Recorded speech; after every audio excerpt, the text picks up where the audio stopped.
அந்த வீட்டுக்கு நீ போனது எனக்கு தெரியக்கூடாதுன்னு மறைப்ப. ஆனா அங்க ஏதாவது ஒரு பிரச்சனைனா மட்டும் எனக்கு ஃபோன் பண்ணுவியா?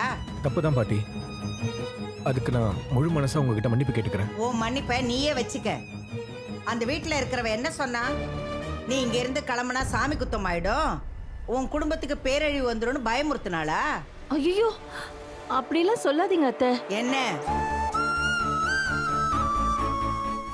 என்ன பாட்டி? ஒண்ணே இல்ல, ஒரு நிமிஷம் இரு. ஆ சரி. என்னன்னு சொல்லு. இது சாமி காரியம் அத்தை. அதோட கட்டுப்பாட மீறினா குடும்பத்துக்கே ஆகாது. இது நான் சொல்லிதான் உங்களுக்கு தெரியணும்ன்ற அவசியம் இல்ல. நாம அதுல கொஞ்சம் அசட்டையா இருந்துட்டா என்ன ஆகும்னு நாமளே பார்த்துட்டோம்ல. அவன் நமக்கு தெரியாம அங்க போனது பெரிய தப்புதான். அந்த விஷயத்துல நானே அவனை மன்னிக்க மாட்டேன். ஆனா அத்தை, இது தெய்வ காரியம். மறுபடியும் அதே மாதிரி ஒரு சூழ்நிலையில தான் அவன் மாட்டிட்டு நிக்கிறான்.